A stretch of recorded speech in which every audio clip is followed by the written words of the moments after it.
ಆತ್ಮೀಯ ವೀಕ್ಷಕ ಬಾಂಧವರಿಗೆಲ್ಲ ನಮಸ್ಕಾರ. ಇವತ್ತಿನ ಪ್ರಕೃತಿ ರಹಸ್ಯ ಕಾರ್ಯಕ್ರಮಕ್ಕೆ ತಮ್ಮೆಲ್ಲರಿಗೂ ಸ್ವಾಗತ, ಸುಸ್ವಾಗತ. ಈ ವಾರ ಪೂರ್ತಿ ನಾನು ಈ ಪ್ರಕೃತಿ ರಹಸ್ಯ ಕಾರ್ಯಕ್ರಮದಲ್ಲಿ ಪಿತೃದೋಷ ಮತ್ತು ಪಿತೃಗಳ ಶಾಪನ ಹೇಗೆ ಪತ್ತೆ ಹಚ್ಚೋದು, ಅದಕ್ಕೆ ಹೇಗೆ ನಾವು ನಿವಾರಣೆ ಮಾಡ್ಕೋಬಹುದು ಅನ್ನೋದನ್ನ ವಿಶೇಷವಾಗಿ ಈ ಒಂದು ವಾರ ಪೂರ್ತಿ ನಾನು ನಿಮ್ಮ ಮುಂದೆ ಅದರ ಅನುಭವ ಮತ್ತು ಅದರ ಒಂದು ಪ್ರಯೋಗಗಳನ್ನು ನನ್ನದೇ ಆದಂಥ ಒಂದು ಅನುಭವದ ಮೇಲೆ ತಮ್ಮೊಂದಿಗೆ ಹಂಚ್ಕೊಳ್ಳಿಕ್ಕೆ ಪ್ರಯತ್ನ ಪಡ್ತೀನಿ. ಮನುಷ್ಯನಿಗೆ ಒಳ್ಳೆ ನಿದ್ದೆ ಮಾಡ್ತಾನೆ, ಒಳ್ಳೆ ಬಟ್ಟೆ ಹಾಕೋತಾನೆ, ಒಳ್ಳೆ ಊಟ ಮಾಡ್ತಾನೆ, ಎಲ್ಲ ಸೌಕರ್ಯನೂ ಚೆನ್ನಾಗಿದೆ. ಆದರೆ ಎಲ್ಲೋ ಒಂದು ಕಡೆ ಅವನಿಗೆ ಯಾವುದೋ ಒಂದು ರೀತಿ ಕೊರತೆ ಶುರುವಾಗ್ಬಿಡುತ್ತೆ. ಯಾವುದಪ್ಪ ಅಂತಂದ್ರೆ ಈ ಪಿತೃದೇವತೆಗಳ ಶಾಪ. ಮತ್ತೆ ಶಾಪ ಜೊತೆಗೆ ಕೆಲವರಿಗೆ ದೋಷನೂ ಇರುತ್ತೆ. ಒಂದು ದೋಷ, ಇನ್ನೊಂದು ಕಡೆ ಶಾಪ. ಈ ಶಾಪ ಮತ್ತೆ ದೋಷ ಎರಡೂ ಇರೋರು ಕೋಟ್ಯಾಂತರ ಜನ ಜಗತ್ತಿನಲ್ಲಿದ್ದಾರೆ. ಅದರಿಂದ ನನಗೆ ಎಲ್ಲ ವೈಭವ ಇದೆ, ಕಾರ್ ಇದೆ, ಮನೆ ಇದೆ, ಹೆಂಡತಿ ಗಂಡ ಮಕ್ಕಳು, ಅಪ್ಪ ಅಮ್ಮ, ಉದ್ಯೋಗ, ಸ್ಯಾಲ್ರಿ ಎಲ್ಲ ಇದೆ, ಅದು ಯಾವುದೋ ಒಂದು ರೀತಿ ಕೊರತೆ ಇದೆ ಅಂತ ಹೇಳ್ತಾರೆ. ಯಾರು ಕರೆ ಮಾಡ್ತಿದ್ದಾರೆ? ಹಲೋ. ಹಲೋ, ನಮಸ್ತೆ ಗುರುಜಿ. ನಮಸ್ತೆ ಅಮ್ಮ, ಎಲ್ಲಿಂದ ಕರೆ ಮಾಡ್ತಾ ಇದ್ದೀರಾ? ಬೀರೂರಿಂದ ಗುರುಜಿ ಮಾತಾಡ್ತೀರ. ಸ್ವಲ್ಪ ವಾಲ್ಯೂಮ್ ಜೋರ ಮಾತಾಡಿ.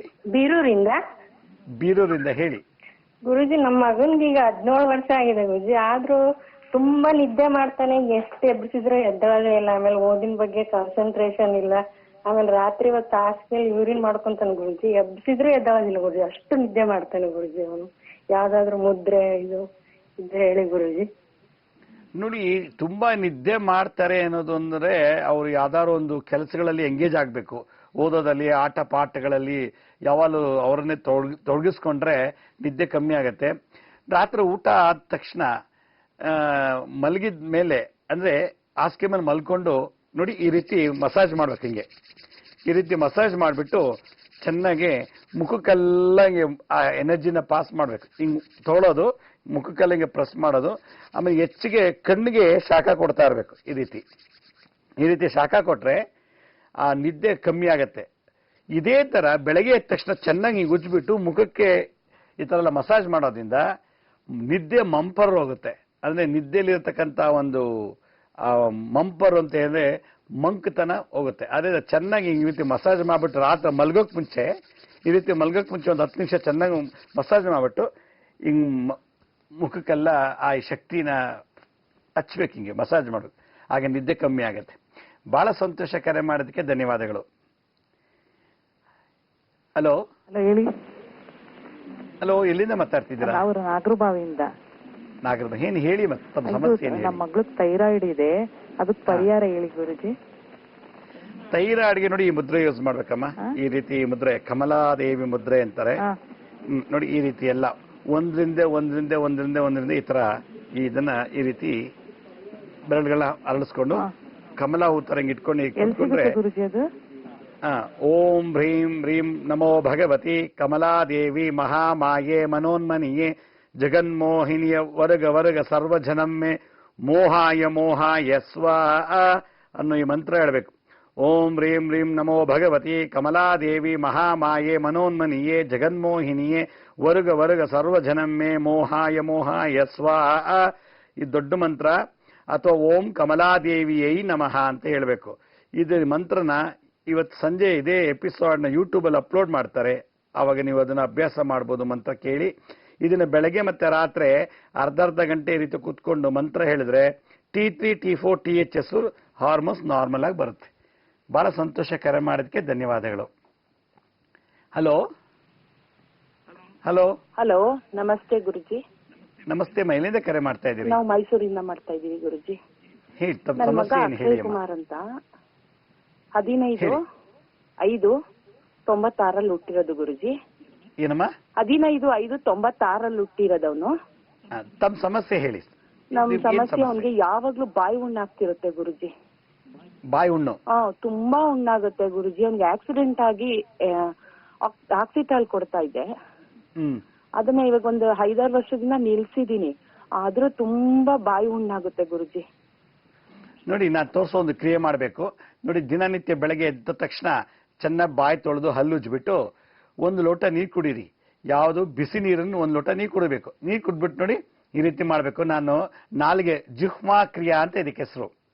ನಾಲಿಗೆನಲ್ಲಿ ಮುದ್ರೆಗಳು ಮಾಡೋದು ನೋಡಿ.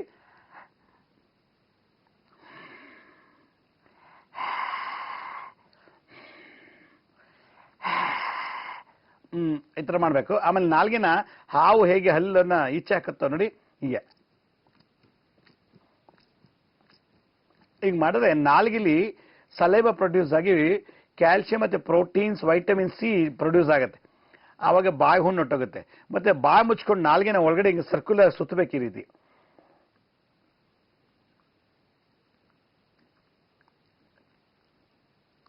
ಈ ರೀತಿ ಈ ಕಡೆ ಒಂದು 21 ರೋಡ್, ಈ ಕಡೆ 21 ರೋಡ್ ಮಾಡಿದ್ರೆ ನಿಮಗೆ ಬಾಯಿ ಹುಣ್ಣು ಲೈಫ್ ಲಾಂಗೇ ಬರಲ್ಲ. ಈ ರೀತಿ ಒಂದು 3 ತಿಂಗಳು ಮಾಡಿ ಲೈಫ್ ಲಾಂಗ್ ಇದು ಹುಣ್ಣೆ ಹೊಟ್ಟೋಗುತ್ತೆ. ಇದು ಮೆಡಿಸಿನ್ ಇಲ್ಲದೆ ಮಾಡುವಂಥದ್ದು. ಬಹಳ ಸಂತೋಷ. ಹಲೋ ಹಲೋ ಗುರುಜಿ, ನಮಸ್ತೆ. ನಮಸ್ತೆ ಗುರುಜಿ, ನಮ್ಮ ಮಗನ ಬಗ್ಗೆ ಕೇಳ್ಬೇಕಾಗಿತ್ತು. ಹೇಳಿ. ಗುರುಜಿ, ಅವ್ನ ತಂದೆ ತಾಯಿನೇ ನೋಡ್ಕೊಳಲ್ಲ ಗುರುಜಿ. ಯಾವಾಗ್ಲೂ ಅತ್ತೆ ಮನೇಲೇ ಇರ್ತಾನೆ. ತಂದೆ ಎಲ್ಲ ರಿಟೈರ್ಡ್ ಆಗಿ ವಯಸ್ಸಾಗಿದೆ. ಯಾವಾಗೂ ಅವ್ರ ಮನೆ ಇರ್ತಾನೆ. ಒಂಚೂರು ಹೇಳಲ್ಲ, ಮನೆಗ್ ಬರೋದೇ ಇಲ್ಲ ಗುರುಜಿ. ಏನಾದ್ರೂ ಒಂದಿದ್ರೆ ಹೇಳಿ ಗುರುಜಿ. ಮದ್ವೆ ಆಗಿದೆ ಅವ್ನು. ಕಳೆದ ಬಾರಿ ಕಾಲ್ ಮಾಡಿದ್ರಲ್ವಾ ಇದೇ ಸಮಸ್ಯೆಗೆ? ಇಲ್ಲ ಗುರುಜಿ, ಇದೇ ಫಸ್ಟ್ ಟೈಮ್ ಇದು ವಿಷಯಕ್ಕೆ. ಓಕೆ. ಆ ಹುಡುಗನ ಬಟ್ಟೆ ಇದೆಯಾ ನಿಮ್ಮ ಹತ್ರ? ಯೂಸ್ ಮಾಡಿರೋ ಬಟ್ಟೆ? ಅವ್ರ ಮನೇಲಿ ಇದೆ, ಅವ್ರ ಮನೇಲಿ ಇದೆ. ಆ ಹುಡುಗಂದು ಪ್ಯಾಂಟ್ ಶರ್ಟ್ ಎಲ್ಲ ಕೈಲಿಟ್ಕೊಂಡು ಹತ್ತಿ ಹಣ್ಣಿನ ಮರಕ್ಕೆ ಪ್ರದಕ್ಷಿಣೆ ಮಾಡಬೇಕು. 108 ಸುತ್ತು ಆ ಬಟ್ಟೆ ಇಟ್ಕೊಳಕ್ ಹೇಳಿ ಇಟ್ಕೊಂಡು 108 ಸುತ್ತು ಪ್ರದಕ್ಷಿಣೆ ಮಾಡಬೇಕು. ಆ ಬಟ್ಟೆ ಜೊತೆಗೆ ಒಂದು ಪಾಸ್ಪೋರ್ಟ್ ಸೈಜ್ ಫೋಟೋ ಇವೆರಡು ಇಟ್ಕೊಂಡು, ಇದು ತಂತ್ರವಿದ್ಯೆ ಇಟ್ಕೊಂಡು ಹತ್ತಿ ಹಣ್ಣಿನ ಮರಕ್ಕೆ ಅಂದ್ರೆ ಔದುಂಬರ ವೃಕ್ಷ ಮರಕ್ಕೆ 108 ಸುತ್ತು ಪ್ರದಕ್ಷಿಣೆ ಮಾಡಿಬಿಟ್ಟು ಅದನ್ನ ತಗೊಂಡೋಗ್ಬಿಟ್ಟು ಎಕ್ಕದ ಗಿಡದ ಮೇಲೆ ಒಂದು 10 ನಿಮಿಷ ಇಟ್ಬಿಟ್ಟು ವಾಪಸ್ ತಗೊಂಡ್ಬಂದು ಮನೇಲಿ ಇಟ್ರೆ ಅವ್ರು ಹೇಳ್ದಂಗೆ ಕೇಳ್ತಾರೆ. ಇದು ಒಂದು ತಂತ್ರ ಪ್ರಯೋಗ. ಇದಿಷ್ಟು ಮಾಡಿ ಮತ್ತೆ ಇದ್ರ ಜೊತೆಗೆ ಅವನಿಗೆ ಯಾವಾಗ್ಲೂ ನಿಮ್ಮ ಕುಲದೇವರು ಇದಾರಲ್ಲ, ಗಂಡು ದೇವರು, ಆ ಗಂಡು ದೇವ್ರಿಗೆ ಒಂದ್ಸಲ ಕರ್ಕೊಂಡೋಗಿ ದರ್ಶನ ಮಾಡಿಸಿ ಪೂಜೆ ಮಾಡಿಸ್ಕೊಂಡು ಬನ್ನಿ. ಖಂಡಿತ ಒಳ್ಳೇದಾಗತ್ತೆ. ಬಹಳ ಸಂತೋಷ. ಕರೆ ಮಾಡೋದಕ್ಕೆ ಧನ್ಯವಾದಗಳು. ಹಲೋ ಹಲೋ ನಮಸ್ತೆ. ಎಲ್ಲಿಂದ ಕರೆ ಮಾಡ್ತಾ ಇದ್ದೀರಿ? ಗುರುಜಿ, ಹೊಸಪೇಟೆಯಿಂದ. ಹೊಸಪೇಟೆಯಿಂದ ಹೇಳಿ. ನಮ್ಮ ಮಿಸಸ್ಸಿಗೆ ಡಿವಿ ಥ್ರಾಂಬೋಸಿಸ್ ಇದೆ ಲೆಫ್ಟ್ ಲೆಗ್ಗಿಗೆ. ಏನು? DV thrombosis. ಹಾ, ಏನಾಗತ್ತೆ ಅವ್ರಿಗೆ? ಆ ಕಾಲು ಬಾವು ಬಂದಿದೆ ಗುರುಜಿ. ಯಾವ ಕಾಲು? ಬಲಭಾಗದ್ದೋ ಎಡಭಾಗದ್ದೋ ಅಥವಾ ಎರಡು ಕಾಲಲ್ಲೋ? ಎಡಭಾಗದ್ದು ಗುರುಜಿ. ಅದು ಬಹಳ ದಿವಸ ಆಯ್ತು. ಇದ್ರ ಹತ್ರ ತೋರಿಸಿದ್ದೀನಿ, ನರ ಡಾಕ್ಟರ್ ಹತ್ರ. ಆದ್ರೆ ಸ್ವಲ್ಪ ಕಮ್ಮಿ ಆಕ್ಕಿಂತ ಬಂದಿದೆ, ಇನ್ನ ಪೂರ ಕಮ್ಮಿ ಆಗಿಲ್ಲ ಗುರುಜಿ. ಒಂದು ಹಸುವಿನ ಸಗಣಿ ಮೇಲೆ ಚೆನ್ನಾಗಿ ಹಸು ಹಾಕ್ತಾನೆ ಹಾಕಿ ಸಗಣಿ ಮೇಲೆ ಒಂದು ಅರ್ಧ ಗಂಟೆ ನಿಲ್ಲಿಸ್ಕೊಳ್ಳಿ. ಸಗಣಿ ಮೇಲೆ ಕಾಲ ಹಿಂಗೆ ಹಾಕ್ಬಿಟ್ಟು ನಿಂತ್ಕೋಬೇಕು ಅರ್ಧ ಗಂಟೆ ಸಗಣಿ ಮೇಲೆ. ಬಹಳ ಇನ್ಫೆಕ್ಷನ್ ಇದ್ದಿದ್ದು, ಇನ್ಫ್ಲಮೇಷನ್ ಇದೆಲ್ಲ ತೆಗೆಯುತ್ತೆ. ಒಂದು ಎಳ್ಳೆಣ್ಣೆ ಚೆನ್ನಾಗಿ ಬಿಸಿ ಮಾಡಿಬಿಟ್ಟು ಆ ಪಾದಕ್ಕೆ ಚೆನ್ನಾಗಿ ಹಚ್ಚಿ, ಉಗುರು ಬೆಚ್ಚಗೆ ಬಿಸಿ ಮಾಡಿಬಿಟ್ಟು ಹಚ್ಬಿಟ್ಟು ಅರ್ಧ ಗಂಟೆ ಮತ್ತು 3/4 ಗಂಟೆ ಸೂರ್ಯನ ಬೆಳಕಲ್ಲಿ ನೆನೆಸ್ಬಿಟ್ರೆ ಒಂದು ವಾರದಲ್ಲಿ ಆ ಪ್ರಾಬ್ಲಮ್ ಸಾಲ್ವ್ ಆಗುತ್ತೆ.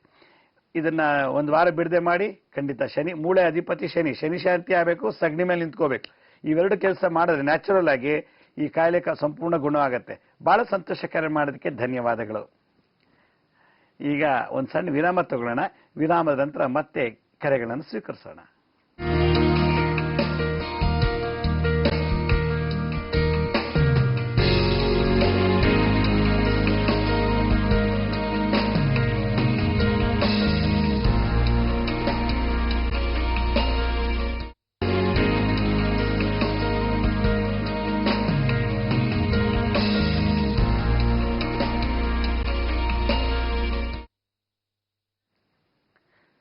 ವಿರಾಮದಂತ ಮತ್ತೆ ಕಾರ್ಯಕ್ರಮಕ್ಕೆ ಸ್ವಾಗತ. ಯಾರು ಕರೆ ಮಾಡ್ತಿದ್ದಾರೆ? ಹಲೋ ಹಲೋ ಹಲೋ, ನಮಸ್ಕಾರ. ನಮಸ್ತೆ ಅಮ್ಮ. ಎಲ್ಲಿಂದ ಕರೆ ಮಾಡ್ತಾ ಇದ್ದೀರಾ ತಾವು? ಇಲ್ಲೇ ಬೆಂಗಳೂರಿಂದನೇ. ಹೇಳಿ ಮ, ಬಹಳ ಸಂತೋಷ. ಹೇಳಿ. ನನ್ನ ಮಗಳಿಗೆ PCOD ಪ್ರಾಬ್ಲಮ್ ಇದೆ. ಏನ್ ಮಾಡಿದ್ರು ಕಡಿಮೆ ಆಗ್ತಾ ಇಲ್ಲ. ನೋಡಿ, ನಾನೊಂದು ಮುದ್ರೆ ತೋರಿಸ್ತೀನಿ ನೋಡಿ. ಈ ಮುದ್ರೆ ನೋಡ್ಕೊಳ್ಳಿ. ಎಲ್ಲಾ ಬೆರಳುಗಳನ್ನ ಚೆನ್ನಾಗಿ ಅಗಲಿಸ್ಬಿಟ್ಟು ಹಿಂಗ್ ಚೆನ್ನಾಗಿ ಹಿಂಗ್ ಮಸಾಜ್ ಮಾಡ್ಬೇಕು. ಈ ರೀತಿ ರಿಸ್ಟ್ ಅಲ್ಲಿ ಈ ರೀತಿ ಮಸಾಜ್ ಮಾಡಿದ್ರೆ PCOD ಪ್ರಾಬ್ಲಮ್ ಅಲ್ಲಿ ಸಾಲ್ವ್ ಆಗುತ್ತೆ. ದಿನ ಬೆಳಗ್ಗೆ ಮತ್ತೆ ಸಂಜೆ ಈ ರೀತಿ ಮಾಡ್ಬೇಕು. ಇದೇ ತರ ಎಡಗೈಗೂ ಮಾಡ್ಬೇಕು. ಎಡಗೈ ಬಲಗೈ ಹೀಗೆ ಮಾಡ್ಬೇಕು. ಜೊತೆಗೆ ಇದೇ ತರ ಕಾಲಿಗೆ ನೋಡಿ ಹಿಂಗ್ ಮಸಾಜ್ ಮಾಡ್ಬೇಕು. ಈ ರೀತಿ ಚೆನ್ನಾಗಿ ಈ ರೀತಿ ಮಸಾಜ್ ಮಾಡಬೇಕು. ಬಲ್ಗಾಲು ಎಡಗಾಲ್ಗೂ ಇದೇ ತರ ಈ ಚೆನ್ನಾಗಿ ಮಸಾಜ್ ಮಾಡಬೇಕು. ಇದು ಮಾಡೋಕ್ಕಾಗಿಲ್ಲ ಅಂದ್ರೆ ಕಾಲಿಗೆ ಗೆಜ್ಜೆ ಹಾಕೋಬೇಕು. ಚೆನ್ನಾಗಿ ದೊಡ್ಡದು ಒಂದು ಗಟ್ಟಿಗಿರೋ ಗೆಜ್ಜೆ ಹಾಕೊಳ್ಳಿ ಕಾಲಿಗೆ. ಮತ್ತೆ ಕೈ ತುಂಬ ಬಳೆ ತೊಟ್ಕೊಂಡ್ರೆ ಈ PCOD ಪ್ರಾಬ್ಲಮ್ ಸಾಲ್ವ್ ಆಗುತ್ತೆ. ಕೈ ತುಂಬ ಬಳೆ ತೊಟ್ಕೋಬೇಕು. ಇಲ್ಲ ಬಳೆ ತೊಡೋಕೆ ಇಷ್ಟ ಇಲ್ಲ ಅಂದ್ರೆ ಇದನ್ನ ಮಸಾಜ್ ಮಾಡ್ಬೇಕು ಈ ರೀತಿ. ಅದು ಈ ಬೆರಳೆಲ್ಲ ಚೆನ್ನಾಗಿ ಅಗಲಿಸ್ಬೇಕು. ಈ ರೀತಿ ಅಗಲಿಸ್ಬಿಟ್ಟು ಹಿಂಗೆ ಮಾಡಿದ್ರೆ PCOD ಪ್ರಾಬ್ಲಮ್ ಎಲ್ಲ ಸಾಲ್ವ್ ಆಗುತ್ತೆ. ಇದ್ರ ಜೊತೆಗೆ ನುಗ್ಗೆ ಸೊಪ್ಪು ಮತ್ತೆ ಪಪ್ಪಾಯಿ ಚೆನ್ನಾಗಿ ತಿನ್ಬೇಕು. ಶುಕ್ರ ಗ್ರಹ ಇದು. ಪಪ್ಪಾಯಿ ನುಗ್ಗೆ ಸೊಪ್ಪು ಚೆನ್ನಾಗಿ ಯಥೇಚ್ಛವಾಗಿ ಬೆಳಗ್ಗೆ ಮತ್ತೆ ಸಂಜೆ ಒಂದು ವಾರ ಕಂಟಿನ್ಯೂಸ್ ತಗೊಂಡ್ರೆ ಈ ಪ್ರಾಬ್ಲಮ್ ಸಾಲ್ವ್ ಆಗುತ್ತೆ. ಬಹಳ ಸಂತೋಷ ಕರೆ ಮಾಡೋದಕ್ಕೆ ಧನ್ಯವಾದಗಳು. ಹಲೋ ಹಲೋ ಹಲೋ ನಮಸ್ತೆ. ಎಲ್ಲಿಂದ ಕರೆ ಮಾಡ್ತಾ ಇದ್ದೀರಿ ತಾವು? ಸರ್ ನಾನು ಬಾಗಲಕೋಟೆ ಡಿಸ್ಟಿಕ್ ಇಲ್ಕಲ್ಲಿಂದ, ಬಟ್ ನಾನೀಗ ಇರೋದು ಪುಣೆಯಲ್ಲಿ ಇರ್ತೀನಿ ಸರ್. ಪೂನಾ, ಹೇಳಿ. ಈಗ ಸರ್ ಮುಂಚೆ ಇಂಜಿನಿಯರಿಂಗ್ ಆಗಿ ನಾನು 4-5 ವರ್ಷ ಆಯ್ತು. ಕೆಲಸದಲ್ಲಿ ಇನ್ನೂವರೆಗೂ ಸ್ಟೆಬಿಲಿಟಿ ಬರ್ತಾ ಇಲ್ಲ. 4-5 ವರ್ಷದಿಂದ ನಾನು ಟೀಚಿಂಗ್ ಅಲ್ಲೇ ಇದ್ದೀನಿ. ಟೀಚಿಂಗ್ ಅಲ್ಲಿ ಕಂಟಿನ್ಯೂ ಮಾಡ್ಲು ಬೇಡ ಅಂತ ಹೇಳಿ ಅದೇ ಕನ್ಫ್ಯೂಷನ್ ಅಲ್ಲಿ ಕರಿಯರ್ ಏನಾದ್ರೂ ಏನು ಕ್ಲಾರಿಟಿ ಇಲ್ಲ ಸರ್. ಕರಿಯರ್ ಮತ್ತೆ ಇದ್ದಿದ್ದು ಇನ್ಸ್ಟಿಟ್ಯೂಟ್ಸ್ ಅಲ್ಲೇ ಸ್ಯಾಲರಿ ಡಿಲೇ ಈ ತರ 4-5 ವರ್ಷದಿಂದಲೂ ನಡೀತಾ ಇದೆ. ಮತ್ತೆ ಫ್ಯಾಮಿಲಿಲಿ ತಂಗಿ ಆರೋಗ್ಯ ಸರಿ ಇಲ್ಲ. ಮತ್ತೆ ಈ ತರ ಒಂದ್ ಬಿಟ್ಟು ಮತ್ತೊಂದು ಪ್ರಾಬ್ಲಮ್ಸ್ ಹಂಗೆ ಚಾಲು ಇರುತ್ತೆ. ನಿಮ್ಗೆ ಏಜ್ ಎಷ್ಟು ಏಜ್ ಆಗಿದೆ? ಹಾ ಸರ್. ನಿಮ್ಗೆ ವಯಸ್ಸು ಎಷ್ಟು ಏಜ್? ಸರ್ ಇವಾಗ ನಂದು 28 ರನ್ನಿಂಗ್ ಸರ್.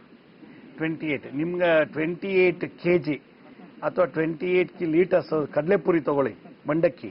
ಅದನ್ನ ಹರಿಯೋ ನದಿಗೆ ಹಾಕಿ. ನಿಮ್ ಪೂನಾದಲ್ಲಿ ನದಿ ಸಿಗ್ಬೋದು. ಅದನ್ನ ನದಿಗೆ ಹಾಕಿ ಮತ್ಸ್ಯ ಭೋಜನ ಅಂತ ಮೀನುಗಳು ತಿನ್ಬೇಕು. ಅದನ್ನ ಅವಾಗ ತಿನ್ನೋದ್ರಿಂದ ಉದ್ಯೋಗದಲ್ಲಿ ಅಭಿವೃದ್ಧಿ ಆಗತ್ತೆ. ಮತ್ತೆ ನಾನು ಈಗ ಹೇಳೋ ಮಂತ್ರನ ಬೆಳಗ್ಗೆ ಮತ್ತೆ ಸಂಜೆ ದಿನ ಹೇಳ್ತಾ ಬಂದ್ರೆ ಉದ್ಯೋಗ ಅಥವಾ ಹೊಸ ಉದ್ಯೋಗಕ್ಕೆ ಹೋಗ್ಬೋದು, ಇಲ್ಲ ಉದ್ಯೋಗದಲ್ಲಿ ಅಭಿವೃದ್ಧಿ ಆಗ್ಬೋದು. ನೀವು ಟೀಚಿಂಗ್ ಅಲ್ಲಿ ಈಗಾಗಲೇ 4 ವರ್ಷದಿಂದ ಸರ್ವಿಸ್ ಮಾಡಿರೋದ್ರಿಂದ ನೀವು ಬೇರೆ ಇಂಡಸ್ಟ್ರಿಗೆ ಹೋಗೋದು ಸ್ವಲ್ಪ ಅಡ್ಜಸ್ಟ್ ಆಗೋದು ಕಷ್ಟ. ಯಾಕಂದ್ರೆ ಟೀಚಿಂಗ್ ಎಕ್ಸ್ಪೀರಿಯನ್ಸ್ ಕನ್ಸಿಡರ್ ಮಾಡಲ್ಲ ಕೆಲವು ಕಡೆ ಮಾಡ್ತಾರೆ. ಆದ್ರಿಂದ ನೀವು ಓಂ ಕ್ಲೀಂ ಪದ್ಮಾವತಿಯೈ ನಮಃ ಅನ್ನೋದನ್ನ ದಿನ ಬೆಳಗ್ಗೆ ಮತ್ತೆ ಸಂಜೆ 100 ಸಲ ಜಪ ಮಾಡಿ. ಮತ್ತೆ ಆಗಾಗ ನೀವು ಒಂದು ವಾರಕ್ಕೊಂದ್ಸಲ ನೀವು ಹುಟ್ಟಿದ ವಾರ ಬುಧವಾರನೋ ಗುರುವಾರನೋ ಒಂದ್ಸಲ ಹೋಗ್ಬಿಟ್ಟು ಒಂದು ಮಂಡಕ್ಕಿ ಕಡಲೆಪುರಿನ ಮೀನುಗಳಿಗೆ ಹಾಕಿ. ಅವಾಗ ನಿಮಗೆ ಎಲ್ಲಾದ್ರೂ ಯಶಸ್ವಿ ಆಗತ್ತೆ. ಮತ್ತೆ ಸಿಸ್ಟರ್ಗೆ ಮದುವೆ ಆಗಬೇಕು ಪ್ರಾಬ್ಲಮ್ ಇದೆ ಅಂದ್ರೆ ಒಂದ್ಸಲ ಕುಕ್ಕೆ ಸುಬ್ರಹ್ಮಣ್ಯ ಕರ್ಕೊಂಡು ಹೋಗಿ ಅವ್ರ ಕೈಲಿ ಒಂದ್ಸಲ ಉರುಳು ಸೇವೆ ಮಾಡಿಸಿ ಸಾಕು. ಬೇರೆ ಯಾವ ಪೂಜೆನೂ ಬೇಡ. ಉರುಳು ಸೇವೆ ಮಾಡಿ ಪ್ರಾರ್ಥನೆ ಮಾಡ್ಕೊಂಡು ಬನ್ನಿ, ಎಲ್ಲ ಒಳ್ಳೇದಾಗತ್ತೆ. ಬಹಳ ಸಂತೋಷ ಕರೆ ಮಾಡೋದಕ್ಕೆ ಧನ್ಯವಾದಗಳು. ಹಲೋ ಹಲೋ ಹಲೋ ನಮಸ್ತೆ. ಎಲ್ಲಿಂದ ಕರೆ ಮಾಡ್ತಾ ಇದೆ? ನಮಸ್ತೆ. ದಾವಣಗೆರೆಯಿಂದ ವೀರೇಶ್ ಅಂತ ಹೇಳಿ. ಹೇಳಿ ವೀರೇಶ್ ಅವರೇ. ನಮ್ಮ ಮಗನ ಬಗ್ಗೆ ಕೇಳಬೇಕು. ಕೇಳಿ. ಅವನು ಸ್ವಲ್ಪ ಯಾಕೆ ಓದ್ತಾ ಇಲ್ಲ ಗುರುಜಿ. ಎಷ್ಟು ಏಜು? ಅವನಿಗೆ 18 ವರ್ಷ ಗುರುಜಿ. BCom ಹೋಗಿದ್ದ ಫಸ್ಟ್ ಸೆಮ್ಮಿಗೆ. ಸ್ವಲ್ಪ ಡಿಸ್ಕಂಟಿನ್ಯೂ ಮಾಡ್ತದಾನೆ ಗುರುಜಿ. ಅದಕ್ಕೆ ಓದೋದಲ್ಲಿ ಡಿಸ್ಕಂಟಿನ್ಯೂ ಅವನೇ ಮಾಡ್ತಾ ಇದ್ದಾನ ಅಥವಾ ಏನ್ ಪ್ರಾಬ್ಲಮ್? ಯಾಕ ಹೇಳೋದ್ ಮಾತು ಕೇಳ್ತಾ ಇಲ್ಲ ಗುರುಜಿ. ನೋಡಿ, ಪ್ರತಿ ಗುರುವಾರ ದಿವಸ ಕಡಲೆಕಾಯಿನಲ್ಲಿ ಗುರುಗ್ರಹ ಇರ್ತಾರೆ. ಆ ಕಡಲೆಕಾಯಿ ಬೀಜನ ಯಾವ್ದಾದ್ರು ಗುರು ದೇವಸ್ಥಾನ, ಶಿರಡಿ ಸಾಯಿಬಾಬಾ ಮಂದಿರ, ದತ್ತಾತ್ರೇಯರು, ಅಕ್ಕಲಕೋಟೆ ಸ್ವಾಮಿ ಸಮರ್ಥರು ಅಥವಾ ರಾಘವೇಂದ್ರ ಸ್ವಾಮಿಗಳು, ಹೀಗೆ ಯಾವ್ದಾದ್ರು ಒಂದು ದೇವಸ್ಥಾನಕ್ಕೆ ಹೋಗ್ಬಿಟ್ಟು ಪ್ರತಿ ಗುರುವಾರ 1 kg ಅಥವಾ 2 kg ಕಡಲೆಕಾಯಿ ಬೀಜನ ಶೇಂಗಾ ತಗೊಂಡೋಗ್ಬಿಟ್ಟು ನೈವೇದ್ಯ ಮಾಡಿಸಿ ಅಲ್ಲಿ ಬರೋ ಎಲ್ಲಾ ಭಕ್ತರಿಗೂ ಒಂದೊಂದು ಹತ್ತತ್ತು ಕಾಳು ಅಥವಾ ಒಂದೊಂದು ದಿಡಿ ಕೊಟ್ಬಿಟ್ಟು ಪ್ರಾರ್ಥನೆ ಮಾಡ್ಕೊಂಡು ಪ್ರದಕ್ಷಿಣೆ ಮಾಡ್ಕೊಂಡು ಬಂದ್ರೆ ವಿದ್ಯಾಭ್ಯಾಸ ಕುಂಠಿತ, ಅದರಲ್ಲಿರೋ ನಿರಾಸಕ್ತಿ, ಆಸಕ್ತಿನೆಲ್ಲ ಓದಕ್ಕೆ ಅಂತ ಅನ್ನೋ ಮಕ್ಕಳಿಗೆ ಬಹಳ ಶಕ್ತಿ ಕೊಡುತ್ತೆ ಈ ಒಂದು ತಂತ್ರ. ಇದನ್ನು ಮಾಡಿದ್ರೆ ಖಂಡಿತ ಸಕ್ಸಸ್ ಆಗುತ್ತೆ. ಬಹಳ ಸಂತೋಷ ಕರೆ ಮಾಡೋದಕ್ಕೆ ಧನ್ಯವಾದಗಳು. ಹಲೋ ಹಲೋ ಹಲೋ ನಮಸ್ತೆ. ಎಲ್ಲಿಂದ ಕರೆ ಮಾಡ್ತಾ ಇದ್ದೀರಿ? ನಾನು ಬೆಂಗಳೂರಿಂದ ಗುರುಜಿ ಮಾತಾಡ್ತಾ ಇರೋದು. ಗುರುಜಿ ಅದೇ ಒಂದ್ಸಲಿ ಮಾಡಿದ್ದೆ ನಾನು, ಅದೇ ಸಾಲದ್ದು ಅಂತ ಎಲ್ಲ ಅಂದ್ಬಿಟ್ಟು. ಈಗ ಅದು ಏನು ಮಾಡ್ಬೇಕು ಅಂತ ಗೊತ್ತಿಲ್ಲ ಗುರುಜಿ. ನೀವು ಮಾಡೋ ಮಂತ್ರ ಎಲ್ಲ ಮಾಡ್ತಾ ಇರ್ತೀವಿ, ಅದು ಯಾವ ಟೈಮಲ್ಲಿ ಆದ್ರೂ ಮಾಡ್ಬೋದಾ ಗುರುಜಿ? ಯಾವ ಟೈಮಲ್ಲಿ ಆದ್ರೂ ಮಾಡ್ಬೋದು ಮಂತ್ರ ಗುರುಜಿ. ಆಮೇಲೆ ಇನ್ನೊಂದು ಯಾವ ಒಂದು ಮನೆಯಲ್ಲಿ ₹1 ಇರಲ್ಲ, ಆಮೇಲೆ ಯಾವ ಒಂದು ಒಡವೆ ಅನ್ನೋದು ಇರಲ್ಲ ಗುರುಜಿ. ಏನ್ ಮಾಡ್ಬೇಕು ಗುರುಜಿ? ಒಡವೆ ಇರಲ್ಲ ಏನರ್ಥ? ಯಾರ ಕಳ್ತನ ಮಾಡ್ತಾರ? ಅಲ್ಲ ಹಂಗಲ್ಲ ಗುರುಜಿ, ಯಾವ್ದೇ ಒಂದು ಒಡವೆ ಇದ್ರೂ ಅವಾಗ್ಲೇ ಮಾರ್ವಾಡಿ ಅಂಗಡಿಗೆ ಹೊಟ್ಟೋಗಂಗಾಗತ್ತೆ ಹಂಗೆ. ಏನ್ ಮಾಡೋದು? ನಿಮ್ಮ ಜಾತಕದಲ್ಲಿ ಅದೆಲ್ಲ ಅನುಭವಿಸೋ ವೈಭವ ಒಂದು ಪ್ರಾಪ್ತಿ ನಿಮ್ಮಲ್ಲಿ ಇಲ್ಲ ಅನ್ಸುತ್ತೆ. ಬರುತ್ತೆ, ತೋರ್ಸುತ್ತೆ, ಖುಷಿ ಕೊಡುತ್ತೆ, ಮತ್ತು ವಾಪಸ್ಸು ಸಾಲಗಾರರಿಗೆ ಕೊಡ್ಬೋದು, ಇಲ್ಲ ತಗೊಂಡೋಗಿ ಅಡವಿ ಇಡ್ಬೋದು, ಏನೋ ಒಂದು ಆಗ್ಬೋದು. ಇದಕ್ಕೆಲ್ಲ ಕಾರಣ ಪ್ರತಿನಿತ್ಯ ತುಳಸಿ ಪೂಜೆ ಮಾಡಿ, ಗೋ ಸೇವೆ ಮಾಡಿ. ಪ್ರತಿನಿತ್ಯ ತುಳಸಿ ಪೂಜೆ ಮಾಡೋದ್ರಿಂದ ಈ ದೋಷ ನಿವಾರಣೆ ಆಗುತ್ತೆ. ಇದಕ್ಕೆ ಜೊತೆಗೆ ಪಿತೃದೋಷನೂ ಕೂಡ ಇದ್ರೆ ಈ ರೀತಿ ನಡೆಯುತ್ತೆ. ಅದರಿಂದ ನಾಳೆ ಎಲ್ಲ ನಾನು ಪಿತೃದೋಷದ ಬಗ್ಗೆ ಮಂತ್ರ, ಮುದ್ರೆ, ತಂತ್ರ ಹೇಳ್ಕೊಡ್ತೀನಿ. ನೀವು ಅದನ್ನೆಲ್ಲ ಪ್ರಾಕ್ಟೀಸ್ ಮಾಡೋದಾದ್ರೆ ಈ ಸಮಸ್ಯೆ ಏನ್ ಹೇಳಿದ್ರು ಅದೆಲ್ಲ ನಿವಾರಣೆ ಆಗತ್ತಮ್ಮ. ನಾಳೆಯಿಂದ ಬಿಡದೆ ತಪ್ಪದೆ ಎಪಿಸೋಡ್ಸ್ ನೋಡಿ, ಖಂಡಿತ ನಿಮ್ಮ ಸಮಸ್ಯೆಗೆ ಉತ್ತರ ಸಿಗುತ್ತೆ ಅಂತ ಹೇಳ್ತೀವಿ. ಬಹಳ ಸಂತೋಷ ಕರೆ ಮಾಡೋದಕ್ಕೆ ಧನ್ಯವಾದಗಳು. ಹಲೋ ಹಲೋ ಹಲೋ, ನಮಸ್ತೆ ಅಮ್ಮ, ಹೇಳಿ, ಎಲ್ಲಿಂದ ಕರೆ ಮಾಡ್ತಾ ಇದ್ದೀರಿ? ಹಲೋ ಹಲೋ, ಮಾತಾಡ್ತಾ ಇದ್ದೀನಿ, ಹೇಳಿ ಅಮ್ಮ. ಗುರುಜಿ ಹತ್ರ ಮಾತಾಡ್ಬೇಕು ಸರ್. ಹೌದು, ಮಾತಾಡ್ತಾ ಇದ್ದೀನಿ. ಹಲೋ ಹಲೋ, ಮಾತಾಡಿ ಅಮ್ಮ. ಹಲೋ.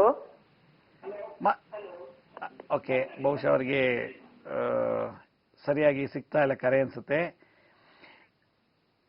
ಈಗ ಒಂದು ಸಣ್ಣ ವಿರಾಮ ತಗೊಳ್ಳೋಣ. ವಿರಾಮ ಅಂತ ಮತ್ತೆ ಭೇಟಿ ಆಗೋಣ.